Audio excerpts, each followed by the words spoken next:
හරි ළමයි මේ හැමෝම ආවද හරියද? හසිනී ඉන්න ගුම්නි හරි කවිෂ්ක කාව්‍ය නිමාය. කවුද ගුම්නි අද අඩු?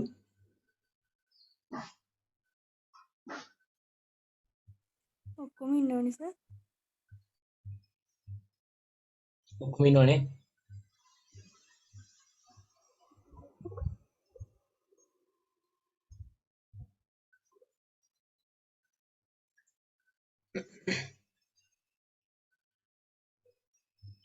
පේපර් එක කරන්න පුළුවන්ද? මේ කවිෂ්කගේ පේපර් එක පොඩි ගැටලුවක් ඇත්තම මේක මේ වගේ ගියේ නැත්නම් මේ කියන්නේ මේ ඉදිරියේ ප්‍රශ්න කීපයක් කියන්නේ මේ අපි උගන්වන ප්‍රති කොටස් කීපෙකුත් තියෙනවා. පේපර් එක නම් ඉතින් පුළුවන් ඒකේ පොඩි ප්‍රශ්න වර්ගයක් කියලා කියන්නේ අපි අර මේ පළවෙනි කොටසෙත් තියෙනවා මේ අයනික බන්ධන සහ සංයුජ බන්ධන ඉවත් තියෙනවා. අයනික බන්ධන කමන්න නැද්ද පුළුවන් ද කරගන්න? දායක බන්ධන අපි කතා කරා. ඒ ටික පළවෙනි කොටස මම පොඩක් වෙනස් කියලා දෙන්නම්. පළවෙනි කොටස් තියෙන කොටස් ටික. ඒකේ මේ අනිත් එක අණුවේ හැඩය ගන්න ගියන් පස්සේ දෙවෙනි කොටස B කොටස මට ඒක මේ කවිෂ්කත දායවල තුන මේ කොෂන් මේ කවුද මේ ගුණිත වල තුන මේ B කොටසේ කොහොමද මේ සැකිල්ල එන්නේ කියන එක. සැකිල්ලේදී මේ carbon 1 carbon 2 sulphur nitrogen carbon 3 C4 කියලාම මේ පරමාණු අංකණය කරලා තිබුණා.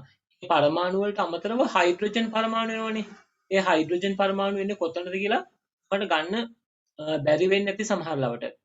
ඒකට හේතුව ඒකේ තියෙනවා මේ carbon 1 carbon 2 carbon 3 carbon 4 sulphur සහ නයිට්‍රජන් පරමාණු ඔක්සිකරණාංක පිළිවෙලින් ඍණ 1 බිඳුව ධන 3 ධන 3 ඍණ 3 ධන 5 වෙනවා කියලා. ඉතින් ළමයි මේ ඔක්සිකරණාංකයේ කොටස දන්නේ නැත්නම් එකත් කරගන්න බැහැ නිසා ඒක අතාරින්න හැමෝත් මම වෙන ප්‍රශ්නයක් වලට එවන්නම්. මේ උඩ කොටස පොඩ්ඩක් ඕනනම් බලමු. පහත් සඳහන් රසායනික විශේෂ සලකන්න. එකේ ඒ කොටස. හරි. පළවෙනි එකේ ඒ කොටස පහත් සඳහන් රසායනික විශේෂ සලකන්න. එතකොට ඒ විශේෂවලදී මේ පළවෙනි එක තියෙන I3 මයිනස් මම මේක මේ පැහැදිලි නැත්නම් සමහරවිට කාට හරි මම ඒක ගෲප් එකට දැම්මම මොකද මතකයි I3 මයිනස් තියෙන්නේ I3යි මයිනස් 1යි මෙහෙම I3 මයිනස් දෙවෙනි එක කියනවා CCl4 කාබන් ටෙට්‍රාක්ලෝරයිඩ් හරි ඊට පස්සේ H3O+ හරි H3O+ ඊට පස්සේ SF6 NH4Cl අනිත් එක කියනවා C2H2Cl2 මම මෙහෙ ලියන C2H2Cl2 ඔන්න ඔය තමයි තියෙන්නේ මේකේ තියෙන ඉහත විශේෂ වලින් මොන වය NF3 අණුවේ හැඩයට සමාන හැඩයක් ගනීද අණු වල හැඩ ගැන අවබෝධයක් තියෙන්න ඕනේ. ඒතර හැඩ ගැන කතා කරනකොට මේවා ලුයිස් වීව ගත්තොත් එහෙම I3 මයිනස් කියන එක න අයඩින් පරමාණු 3ක් කොහොම සම්බන්ධ වෙලා හැදෙන ව්‍යුහයක්. I3 මයිනස් වල එතකොට මේකෙදී මේ මධ්‍ය පරමාණුවේ තියෙන අයඩින් ප්‍රමාණය. හරි I2 අණුවක අපි දන්නවා මේ අයඩින් වල I2 අණුවක් ගත්තාම සාමාන්‍යයෙන් එක සැර යුගල් 3ක් බැගින්. ඒ නිසා මේ පැත්තේ එක සැර යුගල් 3ක් බැගින් තියෙන්න ඕනේ. කොහොම? හරි. එතනත් කොහොම එක සැර එන්න ඕනේ. යුගල් 3ක්. මෙයාට යුගල් 3ක් එනවා. හරි කොහොම තමයි තියෙන්නේ. එතකොට ඕනම් අයඩින් වල ඕනම් බලන්න මේ මුළු ඉලෙක්ට්‍රෝන යුගල් ගාන බලන්න ඕනම් අඳින කලින් එහෙමත් පුළුවන් කරන්න. කොහොම මුලින් බන්ධන තුන දාලා I3 මයිනස් අඳිනකොට කොහොම මුලින්ම ඔයගොල්ලෝ අයඩින් පරමාණු තුන එක ලියා ගන්න. අයඩින් බන්ධනේ ලියා ගන්න. අයඩින් ඉන්නේ සාමාන්‍යයෙන් 17 වෙනි කාණ්ඩයනේ. 17 වෙනි කාණ්ඩයේ කෙනෙක්ගේ අවසාන කවචයේ ඉලෙක්ට්‍රෝන 7ක් තියෙනවනේ. ඒතර I පරමාණු 3යි කියන්නේ 7ක් 3 21ක් තියෙනවා. මයිනස් එකකුත් තියෙනවා කියන්නේ එකක් වැඩි වෙනවා. 22ක් වෙනවා. ඉලෙක්ට්‍රෝන 22ක් කියන්නේ යුගල් 11ක්. 11න් දෙකක් මෙතන තියෙනවා. හරි? එහෙනම් අපි අෂ්ටකය හරියන්නේ කියලා මේ අගයට කොහොම යුගල් 3ක් දෙනවා. හරි? මෙයාටත් යුගල් 3ක් දෙනවා. හරි? ඉතිරි යුගල් තුන මධ්‍ය පරමාණු දාන්න වෙනවා. මධ්‍ය පරමාණුට අෂ්ටකය නැහැ. හරි? මධ්‍ය පරමාණු අෂ්ටකය නැහැ. හැබැයි එහෙම තියෙනවා ව්‍යුහයක්. හරි ඒ නිසා ඔන්නෝම එන්නේ ළමයි. හරි? වටේ පරමාණුට අපි අෂ්ටකය බැලුවා යුගල් ගාන දුන්නා. හැබැයි මධ්‍ය පරමාණුවට තමයි යුගල් 2යි ඕනුනේ. හැබැයි එකක් වැඩිපුර ඉන්නවා. I3 මයිනස් බලන්නකෝ. හින්දා එයාට එක සැර යුගල් 3ක් මට දාන්න සිද්ධ වුණා. ඔන්නෝම තමයි ළමයි මේ ව්‍යුහය. ඊට පස්සේ අපි මේ පරමාණු වලට අපි ආරෝපණ පිරිනමමු. ආරෝපණ අපි දන්නවා මේ අයඩින් 17 වන කාණ්ඩ නිසා ඒක සංයුජය එක බන්ධනයක් තමයි හදන්නේ. නිසා බන්ධන දෙකක් හදන්නේ නැහැ ළමයි. හරි මේ කියන්නේ කෙලවරේ අයඩින් පරමාණු. ඒතකොට ඒගොල්ලන්ගේ බලමුකෝ අපි කොහොමද වෙලා තියෙන්නේ කියලා. අපි දන්නවනේ මේගොල්ලන්ගේ මේ ආරෝපණය හොයාගන්න කොහොමද මේ අයඩින් වල ආරෝපණය හොයාගන්න මේ කෙලවරේ අයඩින්ගේ එක සැරේ ඉලෙක්ට්‍රෝන තුන 2යි 4යි 6ක් තියෙනවා එයාගේ ඒවා. බන්ධනයකුත් තියෙනවනේ. එහෙනම් 7ක් තියෙනවා. එහෙනම් ඔක්කොම ඉලෙක්ට්‍රෝන 7ක් තියෙනවා. එතකොට ඒ 7 ලින්ම සංයුත ඉලෙක්ට්‍රෝන ගාණෙන් අඩු කරාන් පස්සේ බිඳුවයි නිසා ආරෝපණය බිඳුවයි යාගේ. මේ පැත්තට ආරෝපණය බිඳුවයි. මැද අයඩින් ගාවට එන්නකෝ. අයඩින් ගාව මැද නිකන මෙතන යාගේ බන්ධන දෙකක් තියෙනවා. එක සැර යුගල් 6ක් තියෙනවා. 6යි 2යි 8ක් තියෙනවා. එතකොට මුළු 7ක් කියන්නේ සංයුත ඉලෙක්ට්‍රෝන 7යි. 7න් 8ක් අඩු කරාම ඍණ 1යි. ඒ නිසා ඍණ 1 එන්නේ මැද අයඩින් පරමාණුවට. මතක තියාගන්න I3- වල ඍණාරෝපණයක් එනවා. ඍණාරෝපණය එන්නේ මැද අයඩින් පරමාණුවට. ඒ නිසා ඔන්නෝම තමයි තියෙන්නේ. මේ වගේ ව්‍යුහයකදී අපි මේකේ හැඩය ගන්න කියන්නේ මුලෙම ලුයිස් ව්‍යුහ ඇඳගත්තා. හැඩය අඳිනකොට ළමයි මෙයාගේ හැඩය ගන්නකොට මෙයාගේ මධ්‍ය පරමාණු වටා තියෙන ඉලෙක්ට්‍රෝන වෙස්පියුගල් ගන්න බලන්න ඕනේ. ඔක්කොම වෙස්පියුගල් මෙයාගේ 1යි 2යි 3යි 4යි 5ක් තියෙනවා. බන්ධන 2යි 1 සැර 3යි. ඒ පහෙන් අපිට පේනවා එක සැර යුගල් 3කුයි බන්ධන 2ක් තියෙනවා නම් හැඩය මේකේ හැඩයක් ගන්න බව. ඉලෙක්ට්‍රෝන යුගල් ජ්‍යාමිතිය ත්‍රිකෝණාකාර ද්විපිරිමිඩයි හැඩය ළමයි එන්නේ මෙයාට ඔයගොල්ලෝ ව්‍යුත්පන්න කරගන්න දෙය ඒකීයයි. නිසා හැඩය රේඛීය කියලා මට කියන්න පුළුවන්. මම එහෙම ලියනවා. C2H2Cl2 ගාවට ගියම මධ්‍ය පරමාණු වෙන්නේ කාබන්. කාබන්ට හයිඩ්‍රජන් පරමාණු දෙකක් වෙනවා. කාබන් දෙකකුත් තියෙනවා ළමයි. කාබන් 2යි H2යි Cl 2යි. එතකොට කොහොමද කරන්නේ? කාබන් දෙක අපිට ඔහොම සම්බන්ධ කරන්න වෙනවා. හරි? ඊට පස්සේ H2යි Cl 2යි. H2 කොහොම આવොත් Cl 2 කොහොම දාත හැකියි. දැන් දිත්ත බන්ධන දාන්න වෙනවා. කොහොම තමයි C2H2Cl2 වල නේ. හරි.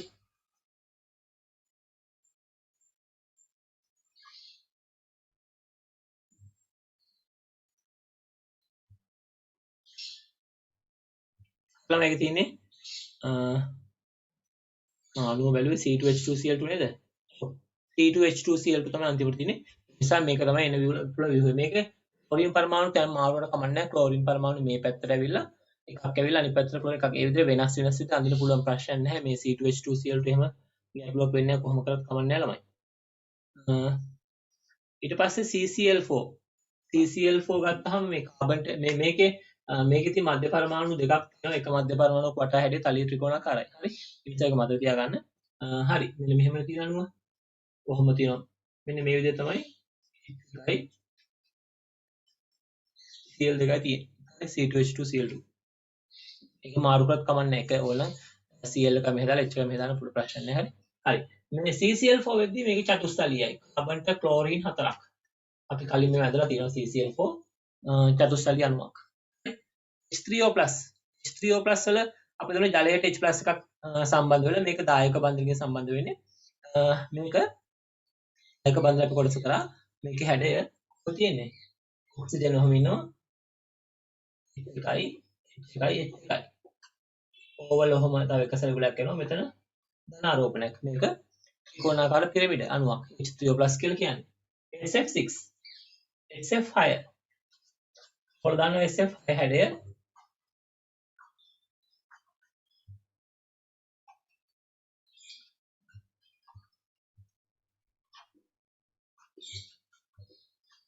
SF6 වල හැඩය අංශතලීයයි.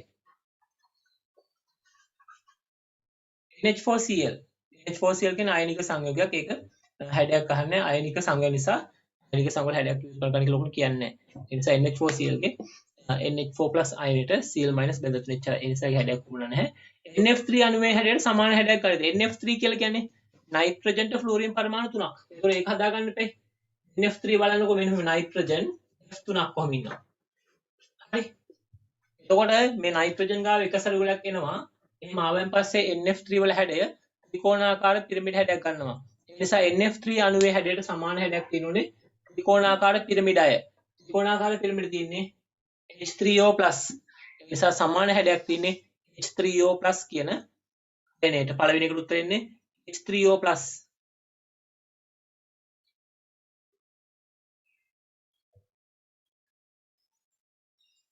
පස්සේ අයනික බන්ධන සහ බන්ධන හා දායක බන්ධන තුනම අඩංගු වේද? අයනික බන්ධන තියෙන සංයෝගය තමයි NH4Cl. ඒත් එකක් අයනික සංයෝග නෙවෙයි. ඒ උත්තරේ NH4Cl වෙන්න ඕනේ. අයනික බන්ධන තියෙන NH4Cl වල විතරයි. NH4+ සහ Cl- ඇමෝනියම් අයනයයි ක්ලෝරයිඩ් අයනයයි අයනිකව බැඳලා තියෙන ළමයි. NH4+ කියන අයනයයි Cl- කියන අයනයයි අයනිකව බැඳෙන්නේ. අනෙත් එක සංයෝගයක්වත් එහෙම නැහැ. සමහර ඒවා අයන තියෙන්නේ. මේක අයනයක්. අයනික නෙවෙයි. මේක තව අයනයක් ඉන්නෝනේ තව සංයෝග වෙන්න නම් එහෙම නැහැ. මේක හරියන්නේ නැහැ. H3O+ කියනත් අයනයක්. ඒක අයනික බන්ධනයක් නැහැ එතන. ඒ තියෙන සහසංයුජ බන්ධනයක් සහ දායක. මම බන්ධන විදිය කිව්වොත් එහෙම මේ C2H2Cl2 වල තියෙන ඔක්කොම සහසංයුජ බන්ධන. හරි? C2 H2 Cl2 සහසංයුජ බන්ධන වල ලියා ගන්න. මෙතන තියෙන සහසංයුජ බන්ධන විතරයි පළවෙනි එකේ. I3- වලදී I3- වල මොකද වෙන්නේ? සහසංයුජ බන්ධන. හරි? හරි? I3- සහසංයුජ බන්ධන තියෙන මේ I2 අණුවේ I- එකක් ඉන්නවනේ. ඒක හදන බන්ධනේ මොකද්ද? I3- වල හදන බන්ධනේ මොකද්ද සාමාන්‍ය ඔයගොල්ලෝ හිතන විදියට? හා? එතනදී මේ මෙයාගේ ඉලෙක්ට්‍රෝනයක් මෙයාට සප් වෙනවා I- වලින්. ඒ නිසා මේක දායක බන්ධනකුත් තියෙනවා. ඒ නිසා මෙතන I3- කියන්නේ මෙහෙම ළමයි. I2 වලට මතක තියාගන්න I3- හැදෙන්නේ උගන්නන මේ I2 වලට I- කියන එක කියන එකතු වල තමයි I3- හැදෙන්නේ. ඒක ඔයගොල්ලෝ දන්න මේ I2 අණුව හැදිලා තියෙන්නේ සහසංයුජ බන්ධනයකින්. හරිද ළමයි? I2 අණුවේ සහසංයුජ බන්ධනයක් තියෙනවා. හොඳට අහගන්න. හරි. සහසංයුජ බන්ධනට අමතරව මේ I2 වල තියෙන මේ එකසර යුගලය භාවිතා කරලා මෙයාට පුළුවන් I- කියලා මේ එකසර යුගල භාවිතා කරලා මෙයාට පුළුවන් ස්කාක්ෂ භාවිතලා I- කෙන් දායක බන්ධනයක් හදා ගන්න පුළුවන්. කියන්නේ I- ගාව තියෙන එකසර තියෙනවනේ මෙහෙම. මෙන්න මේ එකසර මෙහෙට කරගෙන දායක බන්ධන සෑදීමේ හැකියාවකුත් තියෙනවා. ඒ නිසා මේ I3- අණුව හැදෙනකොට I2 වල තියෙන සහසංයුජ බන්ධනට අමතරව දායක බන්ධනයක් ගොඩනගෙනවා. නැත්නම් සංගත බන්ධනයක් ගොඩනගෙනවා. ඒ නිසා ඒකේ බන්ධන වර්ග දෙකක් තියෙනවා. කියනවා සහසංයුජ බන්ධන සහ දායක බන්ධන කියලා. හරිද? ඊළඟට CCl4 වල කාබන් ටෙට්‍රාක්ලෝරයිඩ් වල කාබන් ක්ලෝරින් අතර තියෙන ඔක්කොම සහසංයුජ බන්ධන. ඊට පස්සේ H3O+ කියන එක කියලාගේ තියෙන්නේ සහසංයුජ බන්ධන සහ දායක බන්ධන දෙකම තියෙනවා. හරි? අණුවේ තියෙන සහසංයුජ බන්ධන අවසානයේ ලැබෙන H+ එකත් එක්ක මෙහා දායක බන්ධනයක් හදලා තියෙන නිසා මේක සහසංයුජ සහ දායක තියෙනවා මෙතන. හරි? මෙයාගේ සහසංයුජයි දායකයි දෙකම තියෙනවා. SF6 වල තියෙන්නේ සහසංයුජ බන්ධන විතරයි. අපි කිව්ව අනිත් එක නම් මෙන්න මෙයා NH4Cl. NH4Cl වල ඇමෝනියා අණුවෙන් තමයි පටන් ගන්න. ඇමෝනියා වල සහසංයුජ බන්ධන තියෙනවා. ඇමෝනියම් බවට පත් වෙනකොට H+ එකක් එක දායක බන්ධනයක් හදනවා. NH4Cl වෙනකොට ඒ කියන්නේ අන්තිම වශයෙන් අයන දෙක එකතු වෙනකොට අයනික බන්ධන. ඒ නිසා මේකේ බන්ධන වර්ග තුනම තියෙනවා. සහසංයුජ, දායක සහ අයනික කියන තුනම තියෙනවා. ඒක තියෙන්නේ මෙහෙමයි. මේක අණුව හැදෙන්නේ NH4Cl වලින්නේ. NH4Cl වල ළමයි මේ බලන්න. ඇමෝනියම් එනේ NH4+ කියලා අයනයක් තියෙනවා. ඒක ධන අයනයක්. හරි? Cl- කියන්නේ ඍණ අයනයක්. මේ දෙක අතර තියෙන ආකර්ෂණය එන දෙකක් අතර තියෙන ආකර්ෂණයක්. හරියට සෝඩියම් ක්ලෝරයිඩ් වගේ Na+ සහ Cl- වගේ තමයි H4+ සහ Cl-. මේ දෙන්න හදනවා අයනික බන්ධනයක් ඔන්න ඔය අවස්ථාවේදී. ඒ නිසා උතන අයනික බන්ධනයක් තියෙනවා. ඔය තියෙන NH4+ සහ Cl- අතර අයනික බන්ධන තියෙන්නේ. ඇමෝනියම් අයනයේ ගාවට ගියොත් එහෙම ඇමෝනියම් අයනය හැදලා තින්නේ තවත් විදියකට. හරි? ඇමෝනියම් අයනය හැදෙන්නේ කොහොමද? NH3 කියලා අණුවක් වෙනවා. NH3 අණුවේ හයිඩ්‍රජන් ගාව තියෙන එකසර ඉලෙක්ට්‍රෝන H+ ට දායක බන්ධනයක් හදලා තමයි ඇමෝනියම් අයනය හදලා තියෙන්නේ. ඒ නිසා ඇමෝනියම් අයනය හැදෙන්නේ NH3 කියන අණුවත් එක්ක H+ දායක බන්ධනකින් බැඳලා. ඒ නිසා ඇමෝනියම් බවට පත් වෙනකොට NH4+ වෙනකොට දායක බන්ධනයක් තියෙනවා. ළමයි තවත් තේම ආපස්සට ඇමෝනියා අණු හැදෙන්නේ කොහොමද? ඇමෝනියා වල NH3 කියලා එම සහසංයුජ බන්ධන තුනක් තියෙනවා. ඒ නිසා සහසංයුජ බන්ධන තියෙන ඇමෝනියා වල ඇමෝනියම් වල දායක බන්ධනක් තියෙනවා. H4Cl වල අයනික බන්ධන තියෙන නිසා බන්ධන වර්ග තුනම තියෙනවා H4Cl වල. හරි? පොඩ්ඩක් තියාගන්න. හරි. අපි පළවෙනි උත්තරේ ආවා. ඊට පස්සේ අපි පස්සේ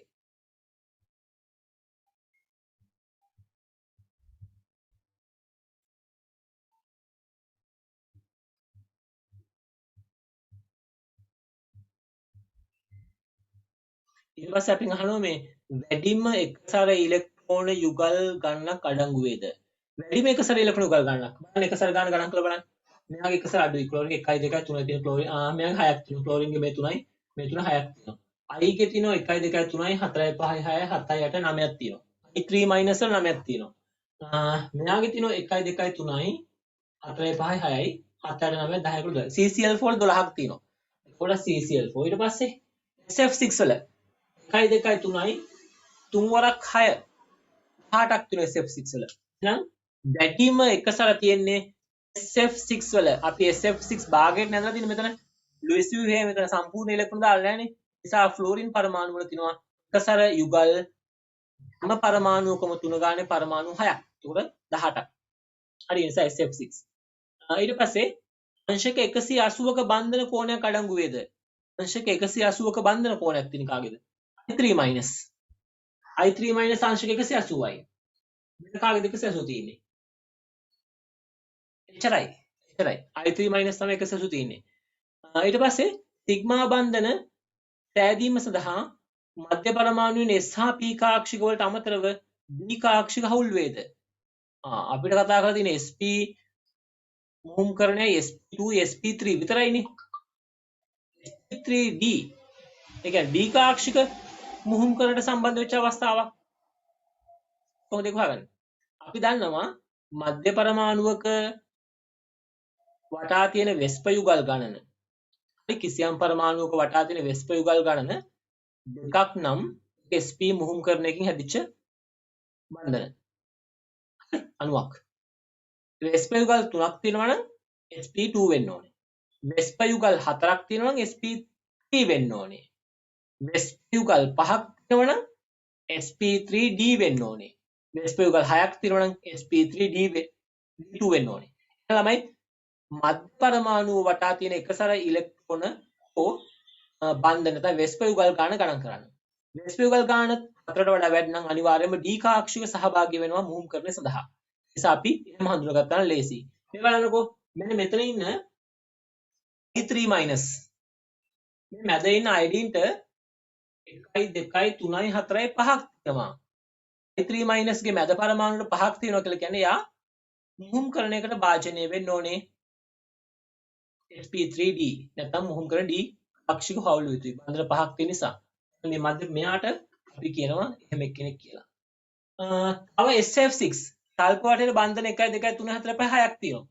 6ක් නම් සාමාන්‍යයෙන් SP3 වලින් පුළුවන් 4යිනේ. එහෙනම් මේක SP3D2 වෙන්න ඕනේ. එහෙනම් මේකත් උත්තරයක් SF6. ඔය එච්චරයි.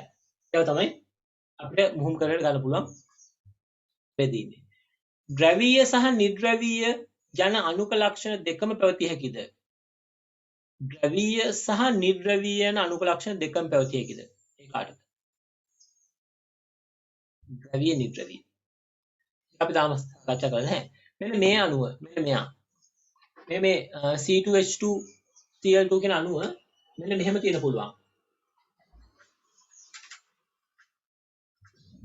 ඒක අඳින්න පුළුවන් විදි කීපයකට. නිර්ද්‍රවීය අඳින්න පුළුවන්, ද්‍රවීය අඳින්න පුළුවන්. ඒකට හේතුව මේ අණුවේ තියෙන අවකාශීය වින්‍යාසය. ළමයි ද්‍රවීය ලක්ෂණ ගැන අපි කතා කරලා තියෙන නිසා වැඩි ලොකු කතා නොකරිමු. ද්‍රවීය වෙනකොට වෙන්නේ මේ බන්ධන එක පැත්තකට ඇදෙනවා. හරි? එතකොට එක පැත්තකට අසම්මිතිකව බන්ධන ව්‍යාප්ත වීම නිසා අපි කියනවා ද්‍රවීය අණුවක් ඇති වෙන්න පුළුවන්. දැන් ඔය CCl4 වල වගේ කාබන් වටේට මේ ක්ලෝරින් 4 සමාකාරව ව්‍යාප්ත වීම නිසා කොහෙටවත් වැඩිපුර ඇදෙන්නේ නැහැ. මුණ පස්සේ අණුව නිර්ද්‍රවීයයි. නමුත් මෙයාගේ මෙන්න මේ C2H2Cl2 වල විශේෂ අවස්ථාවක් ඒක තාම කතා කරලා නැහැ. ඒක ටිකක් එහාට යන කොටසක්. ඒ නිසා ගොඩක් ලොකුට දැනගන්න ඕන. මම ඉගෙන ගොඩක් කතා කරන්නේ නැහැ. එයාට ළමයි ද්‍රවීය සහ නිර්ද්‍රවීය ලක්ෂණ දෙකම තියෙන අණු තියෙන පුළුවන්. මොකද එයා එක විදියට ඉන්න මම කිව්වනේ කලින්ම කිව්වනේ මේක එක විදිහට අඳින්න පුළුවන් කියලා. මේක විදියක් නෙමෙයි මෙහෙම පුළුවන් එක විදිහට අඳින්න පුළුවන් මම කිව්වා ඔයාලට. එතකොට එහෙම අඳින්න පුළුවන් අවස්ථාවලදී එයාට පුළුවන් තියෙන නිර්ද්‍රවීය අණු තියෙන පුළුවන්, ද්‍රවීය තියෙන පුළුවන්. ඒ නිසා අපි ඒක තමයි උත්තරට ගන්න එක මම කියන්නේ ඒක හේතු මම කියන්නේ නැහැ. ඒක හේතු කියන්නේ ගොතේම ලොකු තව පාඩමක් කරන වෙන ඒක ඕගනික් රසායනික විද්‍යාවේ තව එහාට තියෙන පාඩම් 7 වෙනි පාඩම් විතර කතා කළ යුතු දෙයක් තියෙනවා. ඒක නිසා එකත් බහැර ගන්න. මේ ප්‍රශ්නේ පොඩි අවුලක් තියෙන ප්‍රශ්න ටිකක් ඕගලන්ට බරපතල වැඩි. ඒ කියන්නේ මේ උඩේ වවුලක් නැහැ හොඳේ. මම දැන් කතා කරපු කොටස් වල සමහර ඒවා ලේසි. මම මේ කිව්වේ මේ B කොටස එහෙම. දැන් ඔය කියන්නේ 6 වෙනි කොටස එහෙම දැන් කිව්වේ ද්‍රව්‍ය නිර්ද්‍රව්‍ය අණු ලක්ෂණ දෙකම පැවතිය හැකිද? ඒකට මේ සමාවේවිකතාවය කියලා මාතෘ ඒක කරන්න බෑ දැම්මම. ඒ නිසා ඒක පොඩ්ඩක් බරපතල වැඩියක් බලමු. ඕගොල්ලන්ගේ මට්ටමේ හැටියට මේ ලේසි එකක් තමයි දෙන්න තියෙන්නේ මට. C කොටසත් එහෙමයි අර ලක්ෂණ තියෙන ද්‍රව්‍යතාවය ඒවා අතරින්න අපි ඒ ටික අතහැරලා දාන්න. මම සරල ප්‍රශ්නයක් ඔයාලට දෙවන්නම් 12 වසරේ ප්‍රශ්නයක් අද දෙවන්නම් ඒක බලමු අපි. හරි මේක මොනවා ගැටලුව ආව නම් කියන්න. කරන මොනවා ප්‍රශ්න ආවද ළමයි? ගුම්නි මේක කරගත්තද? මම ටිකක් මේ ප්‍රශ්න දැක්කා මේක කරගත්තද ගුම්නි ප්‍රශ්න? කරා සර්. කරා. හසිනි? අවුලක් නැහැ සර්. අවුලක් නැහැ හොඳයි. කවිෂ්ක? හරි සර්. හරි. කාව්‍ය?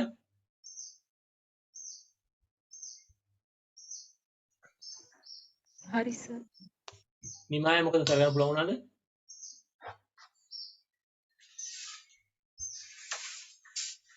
නිමාය මොකද වෙන්නේ?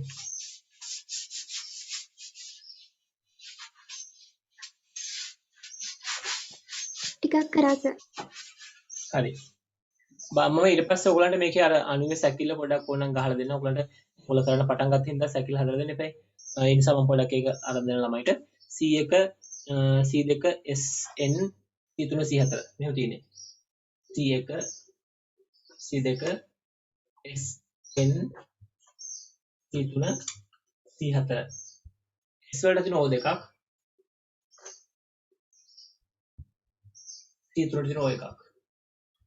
මේක අපිට මුහුම් කරන කියන C1 මේ සෝරි මේ ඔක්සිකරාංක කියන C1 C2 ඔක්සිකරාංක ඍණ 1 බිඳුව. මෙයා ඍණ 1 ඔක්සිකරාංක කියන්නේ මේක බිඳුව. ඊට පස්සේ C3ට ධන 3 ඍණ 3. ධන 3 ඍණ 3. මේක නේද? S වල පහ ඍණ 3. කොහොමද තියෙන්නේ? හරිද?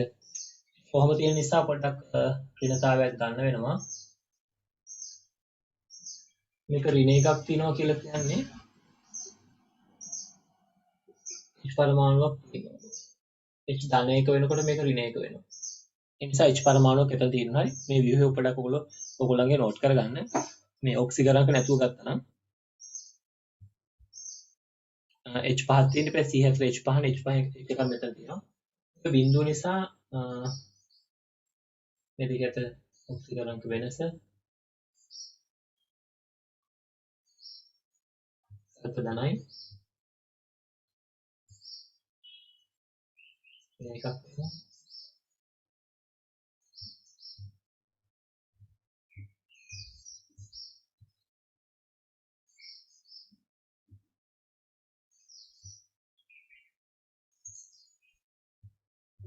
මේ නයිට්‍රජන්ට H දෙකක් එන්න ඕනේ. නෑ කාබන් ඉන්නවනේ කාබන් ඉන්න නිසා මෙතනින් ඍණ වෙනවා 2.5යි ඍණ එකක් එනවා මෙතන ඍණ එකක් එනවා මෙතනට නයිට්‍රජන්ට H එකක් එනවා නේද? H එකක් නයිට්‍රජන්ට එනවා කාබන්ට ධන 3ක් තියෙන නිසා මේ පැත්තට ධන 1යි මේක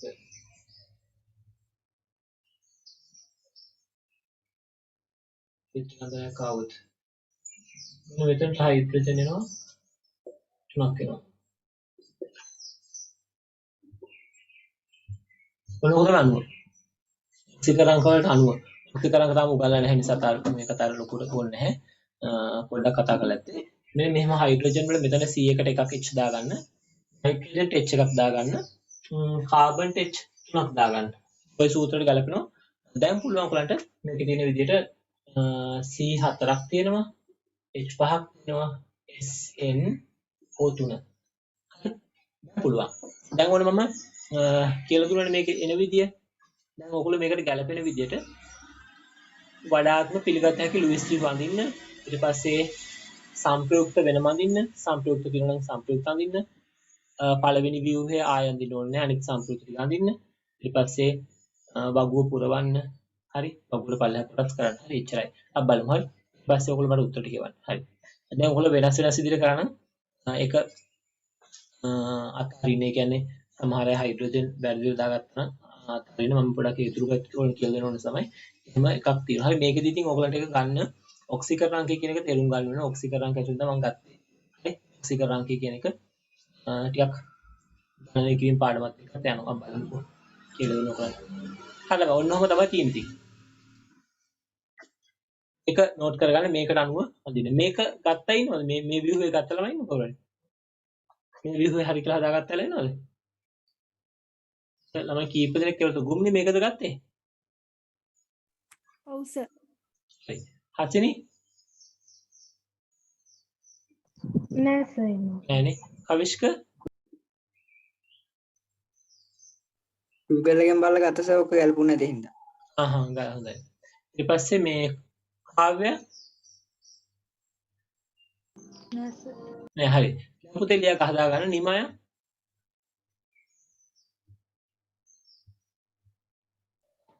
නෑ සර්. හරි මේක ලියා ගන්න. දැන් ඔයාලට ප්‍රශ්න කරගන්න පුළුවන්. දැන් ඉතුරු ටික කරගන්න පුළුවන්. ඒ අනුව දැන් ඔයාලට අනිත් කොටස් ටික හදා ගන්න පුළුවන් නේ. ඔයගොල්ලෝ මේ මුළු ඉලෙක්ට්‍රෝන ගාන අරගෙන ගැළපෙන විදිහට බන්ධන දාලා ආරෝපණ අඩු වෙන view එකක් ඇඳගෙන ඒක ස්ථායි view කියලා ගන්න. හරිද? මේකේ තියෙන ඔක්කොම ගොඩක් පරමාණු ගොඩක් තියෙන හින්දා මට ඉලෙක්ට්‍රෝන මේ ගණන් කරගන්න වෙනවා. කාබන් 4ක් ඉන්නවා. කාබන් 4 4 වරක් 4 ආසයක් ඉන්නවා. නයිට්‍රෝජන් එක්කෙනෙක් ඉන්නවා 5යි. සල්ෆර් එක්කෙනෙක් ඉන්නවා 6යි. ඔක්සිජන් 3ට 6 වරක් 3 18යි. හයිඩ්‍රජන් 5ට 5යි. මේ විදිහට මුළු ඉලෙක්ට්‍රෝන ගණන් කරගන්න. ඊට පස්සේ මෙතන බන්ධන කීපයකුත් තියෙනවා. ඒ බන්ධන යුගල් ගාන බන්ධන ප්‍රමාණය අඩු කරන්න. ඉතුරු ඒවා එකසර වශයෙන් දාන්න. විද්‍යුත් ඍණතාවයේ වැඩි පරමාණු වලට. ඍණතාවය වැඩි මෙතන ඉන්න අයගේ ඔක්සිජන් තමයි ඍණතාවය වැඩිම කෙනා. හරි. ඊට පස්සේ අනිත් ඒවා ආරෝපණ අඩු වෙන විදිහට සහ අෂ්ටකය සම්පූර්ණ වෙන විදිහට බන්ධන සහ ඉලෙක්ට්‍රෝන භාවිතා කරලා ගැළපෙන view එකක් අඳින්න ළමයි. ඒක තමයි පිළිගත හැකි ලුයිස් view එක. පැහැදිලිද? එහෙම. view එකට අමතරව වත් view එක අඳින්න පුළුවන් වෙන පුළුවන් ස්ථායීතාවයෙන් අඩු ඒවා අපි සම්ප්‍රයුක්ත කියලා ගන්න වෙන view වලට. හරි. හරි. තමයි. දැන් අපි අන්තිමටම සාකච්ඡා කරේ මේ මුහුම්කරණය ගැන. මුහුම්කරණය කියලා දුන ඔයගලන්ට. මුහුම්කරණය අපි බලාපොරොත්තු වෙන්නේ කියලා මේ අණුවක් හැදෙනකොට මේ පරමාණු බන්ධන හදනකොට පරමාණු වල එයාගේ සංයුත කවචයේ ඉලෙක්ට්‍රෝන. කියන්නේ අවසාන කවචයේ තියෙන ඉලෙක්ට්‍රෝන විවිධ උපශක්ති මට්ටම් වල තියෙන. ඒකට ශක්තිය අසමානයි. සමාන ශක්තිය ඉලෙක්ට්‍රෝන පවතින්නේ නැහැ. ඊට පස්සේ කාක්ෂිකත් තියෙන සමහර ඒවා ඇතුලේ තියෙනවා සමහර ඒවා එළියේ එහෙම තියෙනවා. ඒ නිසා මේ සමාන ශක්තියුත් බන්ධන හදන නම් සමාන ශක්තියුත් ඉලෙක්ට්‍රෝන තියෙන කාක්ෂික තියෙන්න ඕනේ. අනේ කාක්ෂික හදාගන්න ක්‍රියාවලට අපි මුහුම්කරණය කියලා කියනවා. එතකොට S ඉලෙක්ට්‍රෝනයකුයි P ඉලෙක්ට්‍රෝනයකුයි මිශ්‍ර වෙලා, ඒ කියන්නේ S කාක්ෂිකයක් සමග P කාක්ෂිකයක් මුහුම්කරණය වෙලා මුහුම් කාක්ෂික දෙකක් හැදෙනවා. අපි එහෙම ඉගෙනුවා. ඒවා එකිනෙකට සරල රේඛීයව කියන්නේ ලම්බක මේ විරුද්ධ ප්‍රතිවිරුද්ධව ඒ කියන්නේ සරල රේඛීයව පිහිටනවා. ඒකෙන් තමයි සරල රේඛීය අණු හැදෙන්නේ ඒ වගේ අවස්ථාවලදී. තව අපි කතා කරා ඊපස්සේ S එකකුයි P දෙකකුයි S කාක්ෂිකයක් සමග P කාක්ෂික දෙකක් රේඛීය ප්‍රතිච්ඡාදනය වෙලා හැදෙනවා sp2 මුහුම් කාක්ෂික තුනක්. sp2 මුහුම් කාක්ෂික තුන පිටන්නේ මධ්‍ය පරමාණුවට තලීය ත්‍රිකෝණාකාර විදියට. ඒ කියන්නේ එකිනෙක අතර අංශක 120ක මුහුම් කාක්ෂික අතර කොණයක් විදියට. ඉතින් ඒ නිසා බන්ධන ඒ විදිහට අංශක 120ක් බැගින් වෙන තලීය ත්‍රිකෝණාකාර view එක පවතිනවා. ඊළඟට තව අපි කිව්වා S කාක්ෂිකයකුයි P කාක්ෂික තුනකුයි සම්බන්ධ වෙනවා. එතනින් හැදෙන sp3 මුහුම් කාක්ෂික හතරක්. කාක්ෂික හතර පවතින්නේ චතුස්තලීයව මධ්‍ය පරමාණුවට චතුස්තලීය view එක තමයි ඒ කාක්ෂික හතර තියෙන්නේ. ඒ විදිහට තමයි චතුස්තලීය අණු හැදෙන එක පැහැදිලි කරා. ඊට වඩා එහා මුහුම් කරන ගැන කතා කරන්න ගියේ නැත්නම් ඒ කාක්ෂික මුහුම් කරවලින් තමයි හැදෙන්නේ ඉතුරු හැඩ. හරි? කියන්නේ එහාට බන්ධන 5ක් තියෙන අවස්ථා 6ක් තියෙන අවස්ථා වශයෙන් යනවා. හරි කලාතුරකින් බන්ධන 7ක් තියෙන අවස්ථා තියෙන්න පුළුවන්. හරි? 5 6 තමයි උපරිම කියන්නේ සාමාන්‍යයෙන් ඒ තමයි උපරිම ඉතින්නේ. නමුත් කලාතුරකින් 7 තියෙන අවස්ථාවක් තියෙනවා. 7 තියෙන අවස්ථා නම් නෑ මධ්‍ය පරමාණු 8ක් වගේ තියෙන අවස්ථාවක් නෑ. මොකද මේ මැද පරමාණුවක් කියලා ගත්තාම මේ පරමාණු ගෝලාකාරයිනේ. ඒත් එක්ක බන්ධන 8ක් හදන්න ගියාම මේ අවකාශය ඉඩ නෑ. බන්ධන හදන්න කාක්ෂික වලට ඉන්න තැනක් තියෙනපයි. කාක්ෂික වලට මෙයා වට කරගත්තාම 8කට මේ 7කට එහා පැත්තේ ඉන්න අමාරුයි. 6ක් වගේ තමයි බොහෝලට ඉන්න පුළුවන්. ඒ නිසා ඔය විශාල පරමාණුදී බන්ධන 7ක් විතර තමයි සාමාන්‍යයෙන් තියෙන්නේ කියලා අපි කියනවා. එහෙනම් තමයි ළමයි තියෙන්නේ. හරි. මොන තමයි කතාව. මේ විදිහට පැහැදිලි කරලා ළමයි මේ මොනවද මුහුන් කරන්නේ. හරි. මුහුන් කරන සම්බන්ධ ගැටලු හරියට මුහුන් කරන මේ ඉතින් ටික ලියාගත්තා තමයි. ඔය ඉතුරු කොටස් සම්පූර්ණ කරගත්තා නේද මුහුන් කරන්නේ. ඔය කිව්වා සමහර කොටස් අර මේ SP3 මුහුන් කරලා ලියාගෙන ඉන්නලා. SP3 මුහුන් කරලා ලිව්වද මේ ගුණි? ඔව් සර්. ඒක ඒක හරි ගස්සගත්තානේ. හරි. ඔව් මට පෙරලා. හරි. ඊට පස්සේ මේ අනිත් ලිව්වද ළමයි SP3 මුහුන් කරලා ලිව්වද? හසිනි? කවිෂ්ක? ඔව්. හරි. කාව්‍යා? ඔව්. හරි. කවිෂ්ක? ඔව්. මායා? ඔව් සර්. හරි. එහෙනම් ගැටලුවක් නැහැනේ. SP3 මුහුන් කාක්ෂය අපි හඳුනා ගන්න විදිහත් කියලා දුන්නා ඔයගලන්ට. ඒක ලියා ගන්න මම කිව්වා. හරි. ඒතර ඔය විදිහට ගත්තාම මේ මුහුන් කාක්ෂික මේ ඒක අනුව තියෙන විදිහත් අපි ඉරුම් ගන්න ඕනේ. ඒකත් අපිට වැදගත් වෙනවා. ඒකත් අපි ගන්න විදිහ කියලා දුන්නා කොහොමද තියෙන්නේ කියලා බලන්න විදිහ අපි කියලා දුන්නා. ඒ කියන්නේ මධ්‍ය පරමාණු වල තියෙන වෙස්ප් යුගල් ගන්න ගණන් කළා අපි ඒක ඇසුරෙන් පුළුවන් මේ මෙයාගේ මුහුන් කරන්නේ මොකද්ද කියලා තේරුම් ගන්න. ඒ නිසා ඒක අපිට භාවිත වෙන හැකියාවක් තියෙනවා. දැන් අපි එතකොට දැන් මේ පාඩමේ සහ සංයුජ බන්ධන කාවට ඇවිල්ලා ගොඩක් දේවල් ඉගෙන ගත්තා. සහ සංයුජ බන්ධන තියෙන පරමාණුකට අණුවකට අපි යන්දිනවා ලුයිස් වීවර්. ලුයිස් වීවර් ඔස්සේ අපිට විවිධ දේවල් හොයා ගන්න පුළුවන් ළමයි. තොරතුරු ගොඩාක් ගන්න පුළුවන්. ලුයිස් වීවර් එකෙන් අපිට පුළුවන් සංයුජිත කවචිතේ ඉලෙක්ට්‍රෝන ගන්න ගන්න. ඊට පස්සේ යා මොන කාණ්ඩයද කියන්නේ. අපිට අන්නේ කෙලින්ම තොරතුරු කියපුවොත් හම්බ වෙනවා. ඊට අමතරව අපි මේක භාවිතා කරනවා පරමාණුවක් අනෙක් පරමාණුත් එක්ක කොහොමද අවකාශයේ දිශානත වෙන්නේ කියන හැඩය. ඉලෙක්ට්‍රෝනිකල් ජ්‍යාමිතිය මෙන්න මේවා ව්‍යුත්පන්න කරන්න අවශ්‍ය වෙනවා. හරි ඔය කොටස් තමයි අපි දෙන්නේ සාකච්ඡා කරේ. ඉතින් අපි එහෙම සාකච්ඡා කර හැඩේ ව්‍යුත්පන්න කරා. එකසර ඉලෙක්ට්‍රෝනික මේ එකසර මේ සංප්‍රයුක්ත විව්‍යන්ද අපි ඔන්න ඔය ගොඩක් වැඩ මේක කරා ළමයි පාඩමේ. මේ තව අන්තිමටම කියලා දුන්නේ අපි ඔයගලන්ට කියලා දුන්නේ මුහුන් කරන සම්බන්ධව. බන්ධන හතර විදිය ගැන. හරි අපි බලමු අර කොටස අපිට තියෙන ළඟට මම සංප්‍රයුක්ත වල ස්ථායීතාව ගැන කිව්වද ළමයි? සංප්‍රයුක්ත වල ස්ථායීතාව ගැන කියලා දුන්නානේ.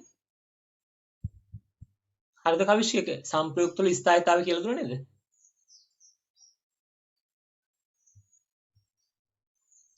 ගුම්නි? කරයි. කරා. මම කියලා දුන්නා අර ආරෝපණයේ ඒව බලලා ගන්න විදිහ කියලා. හරි. දැන් එහෙනම් අපි මේ කොටස් ඉවරයි. හරි දැන් අපි එහෙනම් ආරෝපණයේ ඒව ඔක්කොම කතා කරා. අපි එහෙනම් දැන් කොටස් කතා කරලා කාකු මේ මුහුන් කරගෙන කිව්වා කියන්නේ අපේ මේ පාඩමේ විශාල කොටසක් ඉවරයි. හරිද? සහ සංයුජ බඳ විශාල කොටසක් ඉවරයි. සර් SP3 මේ මුහුම් කරනේදී SP කාක්ෂික මේ දෙකක් අණුක කාක්ෂික දෙකක් අතර කෝණය මොකක්ද සර්? SP3 මුහුන් කරන්නේද? ඔව් සර්. SP3 මුහුන් කරන්නේදී මේ කාක්ෂික අතර කෝණ 190.5 නේ. අතන මේ චතුස්තලයක දහු පුතේ චතුස්තලයක 190.5 ඒකද ගහන්නේ? ඔව් සර්. ඔව් පුතේ මේ මෙහෙමයි මේ සාමාන්‍යයෙන් මේ අර අපි පැහැදිලි කරන්නේ චතුස්තලීය අණුවක බන්ධන කෝණය මොකක්ද කියන එක ඒකම තමයි මුහුම් කාක්ෂික හතරක් මේ චතුස්තලයේ පිළිනොට ඒ කෝණයම තමයි එන්නේ. ඒ කෝණය එන විදිය මේ චතුස්තලීය කියන එක මේ අපිට තේරුම් ගන්න පුළුවන් ක්‍රම තව ගොඩක් තියෙනවා. ඒ කියන්නේ චතුස්තලයේදී ඇයි 190.5 කියන එක ගන්න විදිහ දන්නවද? අවකාශයේ හරියටම බෙදෙන විදිය. ඉතින් ඔය අපි අණුවක් අරගෙන කියලා දුන්නොත් එහෙම ළමයිට අපිට ද්‍රවීය නිර්වේවී ලක්ෂණ කියන්න තියෙන නිසා මම පොඩ්ඩක් අණුවක් අරගෙන කියලා දෙන්නම්. හරිද? මම CCl4 කියලා එකක් ගත්තනේ. CCl4 වලින් කියලා දෙන්නම්. කාබන් ටෙට්‍රාක්ලෝරයිඩ් මෙහෙමනේ තියෙන්නේ. හරි ළමයි. CCl4 මේ වගේ. මේකේ මෙහෙම ඇඳට ද්විමාන තලයක මේක අපි දන්නවා මේක චතුස්තලීය අණුවක්. ඒක චතුස්තලීය අණුවක් වුණාම ත්‍රිමාන අණුවක්. මාන අණුවක් නිරූපණය කරන එක ටිකක් අමාරු වැඩක්. يعني ද්විමාන තලයක නිරූපණය කරන්න බෑ මෙන්න මේ වගේ. මෙහෙම තියෙන්නේ. මේ මැද තියෙන්නේ කාබන් පරමාණුව නම් මේ ක්ලෝරින්, මේ නිල් පාට ක්ලෝරින්. මේ නිල් පාට එකත් මේ කළු පාට ක්ලෝරින්. මේ ක්ලෝරින්, මේ ක්ලෝරින්. ඔයගොල්ලන්ට පේන ඕගොල්ලන්ගේ තලයේ, ඕගොල්ලන්ට පේන කෙලින්ම තලයේ දෙකක් තමයි පරමාණු ඉන්නේ. මේ සෝරි පරමාණු තුනක් ඉන්නවා. මේ බලන්නකෝ. ඒ කිව්වොත් එහෙනම් මෙන්න මේක හොඳ තේරුම් ගන්න. ඔයගොල්ලන්ට පේන තලයක් තියෙනවනේ. ඒ කියන්නේ බෝඩ් එක අඳින්න පුළුවන් තලයක්. අඳින්න පුළුවන් තලයේ මේ දෙක මේ තුන. මේ බන්ධනයයි මේ බන්ධනය තමයි බෝඩ් එකට ඉලා වගේ බෝඩ් එක කොහොම තියෙන්නේ යාවලා තියෙන්නේ. ඒක කොහොම තියෙන්නේ. ඉතින් මෙයා බෝඩ් එකේ ඉස්සරහට ඔයගොල්ලන්ගේ මූණ පැත්තට එන කියනවා. මෙයා. කොහොම පේනවද කොහොම? මොකද ඔයගොල්ලන්ට හරි. මෙයා ඔයගොල්ලන්ගේ අල්ල පිටිපස්සට යන කෙනා. ඒ විදියට ත්‍රිමාන තලයේ ත්‍රිමාන අවකාශයේ පරමාණු ව්‍යාප්ත වෙලා තියෙනවා. චතුස්තලිය අණුවක එහෙමයි. චතුස්තලිය අණුවකදී මෙන්න මේ මැද ඉන කාබන් පරමාණුවයි මේ උඩ ඉන්න ක්ලෝරින් එකයි මේ ඔයගොල්ලන්ගේ දකුණු පැත්තේ ඉන්න ක්ලෝරින් එකයි තමයි එකම තලයේ තියෙන පරමාණු තුන. يعني මේක මේ තුන එකම තලයක පවතින මේ විදියට. බලන්නකෝ. මෙන්න මෙහෙම මේ තලයක පවතින මේ තුන දෙනා. ඔය විදිහට තලයක තියාගන්න පුළුවන් ඔයගොල්ලන්ට. හරි? පරමාණු තුන. අනිත් මේ තලයෙන් එක්කෙනෙක් ඉස්සරහා මෙයා ඉස්සරහා ඉන්නේ ඔය බලන්න ඉස්සරහා ඉන්නේ කියලා බලනවාට නිල් පාට කෙනා. අනිත් එක්කෙනා පස්සේ. මෙන්න මෙයා පස්සේ ඉන්නේ කියලා. ඒ විදිහට පරමාණු සකස් වෙනවා. ළමයි මේ අවකාශය හරියටම මේගොල්ලෝ සර්ව සම බෙදාගෙන තියෙනවා. ඒ කියන්නේ කාටවත් වැඩියෙන් අවකාශය ලැබෙන්නේ නැහැ. ඒක තමයි මේක 195 කියන හේතුව. මේ හැම බන්ධන කෝණයක් අතරම අගේ අංශක 109.5ක් වෙනකන් බෙදාගන්නේ. මේ අතර 109.5යි. මෙයයි මේ අතර 100.5 මෙයත් එහෙමයි මෙයත් එහෙමයි මෙයත් එහෙමයි. ඒ විදිහට හැම බන්ධන කෝණයක් අතරම අංශක 109.5ක් බෙදාගත්තම හැමෝටම සමානව ලැබෙනවා. ඒක කොහොමද අපි තේරුම් ගන්නෙ? දැන් මෙහෙම හිතමුකෝ. දැන් කාබන් සහ ක්ලෝරින් කියන පරමාණු දෙකෙන් කාබන්ගේ ඍණතාවය 2.5යි. ක්ලෝරින්ගේ ඍණතාවය 3.0යි. නිසා කාබන් සහ ක්ලෝරින් අතර බන්ධන ඉලෙක්ට්‍රෝන ක්ලෝරින්ගේ පැත්තට අදිනවා. ඒකනේ විද්‍යුත් ඍණතාවය කියලා කියන්නේ. බන්ධන ඉලෙක්ට්‍රෝන අදින්නේ ක්ලෝරින් පරමාණු දිහාවට. මම මේකේ මාක් කරන මෙන්න මේ විදිහට. මේ උඩට ඉලෙක්ට්‍රෝන උගලේ ඇදෙනවා. හරි? ඉලෙක්ට්‍රෝන උඩට අදිනවා. මේ පැත්තේ කින මෙහෙට අදිනවා. මෙයා ඉස්සරහට අදිනවා. මෙයා පස්සට අදිනවා. මේ විදිහට අවකාශය තුල බන්ධන හතරේ තියෙන ඉලෙක්ට්‍රෝන කොහොම දිශාන තුලින් අදිනවා ළමයි. කොහොම අදිනකොට මේ ඉලෙක්ට්‍රෝන කොයි හරි පැත්තකට වැඩිපුර ඇදෙනවා නම් අපි ඒකට ද්‍රවීයයි කියලා කියනවා. හරි? දැන් ඔයගොල්ලෝ මතකද අර කම්බාදින දැන් අවුරුදු 20 වලට ගියා නම් පහුගිය කාලවල දැන් මේ කාලේ හරි ගියා නම් මේ ඔයගොල්ලෝ දැන් කම්බාදින දැකලා තියෙන්නේ. සමහර වෙලාවට ළමයි කම්බේ අපි දකින්න දෙපැත්තම හොඳ බර සෙට් දෙපැත්තම අදිනවා. ඇත්තට අපිට පේන එක පැත්තකටවත් යන්නේ නැහැ. කියන්නේ මේගොල්ලෝ අදින්න නැතුව ඉන්නවද? දැන් අපිට පේන හොඳට තදින් අදිනවත් පේනවා. හැබැයි අර සුපාට කොඩිය ගහපු කොටස කොහෙටවත් යන්නේ නැහැ. ඒ දෙපැත්ත අදින ප්‍රමාණය සමානයි. හරිද? දෙගොල්ලොම එක හා සමාන බලයකින් අදිනවා. කාටවත් දෙවෙන්නේ නැහැ. එහෙම වුණාම එක පැත්තකට නොගිහින් තියෙනවා. අන්න එහෙම අවස්ථාවක් වගේ තමයි නිර්ද්‍රව්‍ය අණු. නිර්ද්‍රව්‍ය